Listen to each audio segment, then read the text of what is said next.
Alrighty, so I was not happy with that cylinder number 5 on the last block, so I got a new block, and I was lucky enough to find one just nearby, an hour's drive away, and it was $500, so I just bit the bullets and I got this block which is perfect, and all the cylinders are exactly the same as the best cylinder was on the original block. The only difference is this is a later N55 which has this hole in the front, and the reason it has the hole in the front is because there's this hydraulic oil pressure activated chain tensioner for the vacuum pump and oil pump drive chain, which is different to the previous block which had a spring tensioner. And here is the part number.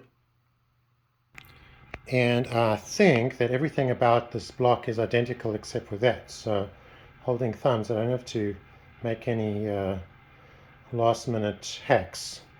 So I've pressure washed this. Well, I've honed it, I've pressure washed it, and I think this is very important to do, but I took the pressure washer and I actually put them into the open oil squirter holes and blasted water all the way through the system to clean out anything that may be in there, which I think was a very good idea.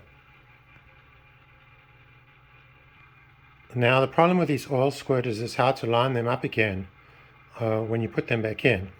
So they are 12 Newton meters torque, but how to position them. So what I did is when I was taking them out, I made this little tool.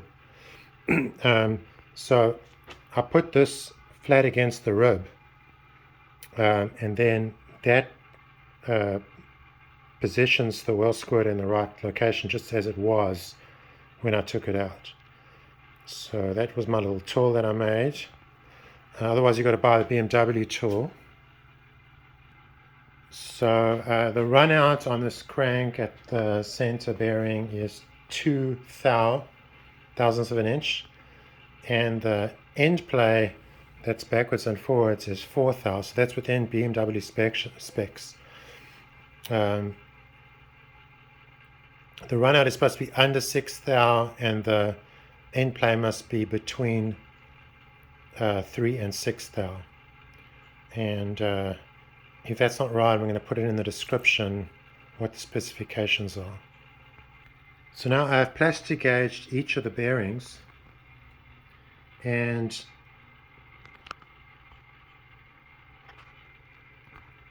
I've plastic gauged them at 90 degrees to each other to make sure that I'm getting a right reading. Now, I don't think you have to torque this down to do a plastic gauge. I think you just have to make sure that it's properly seated. So I only torqued it to 20 Newton meters.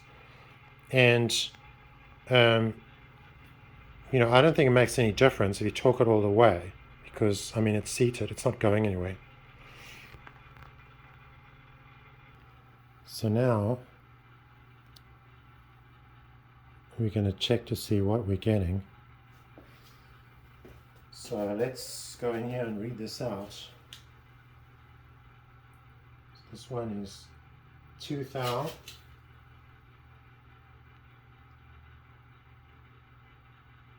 Between 2 thou and 1.5 thou. 2 thou.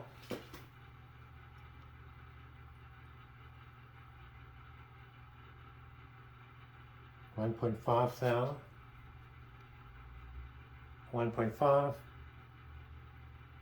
1.5. Oh, I can't get in there.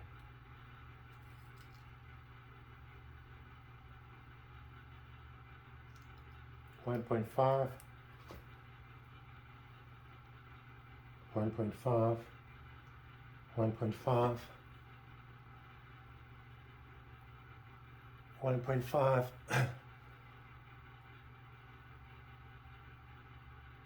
1.5.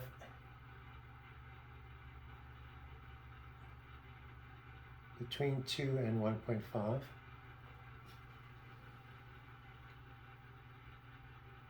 Between 2 and 1.5. and 2. So everything looks between 2 and 1.5, so that looks all good. Okay, so now I'm going to clean this all with acetone to make sure there's absolutely nothing there, because these, once I tighten this down, these are going to be injected with the sealer. So I've got to make sure everything's absolutely clean. I'm going to clean off the plastic edge.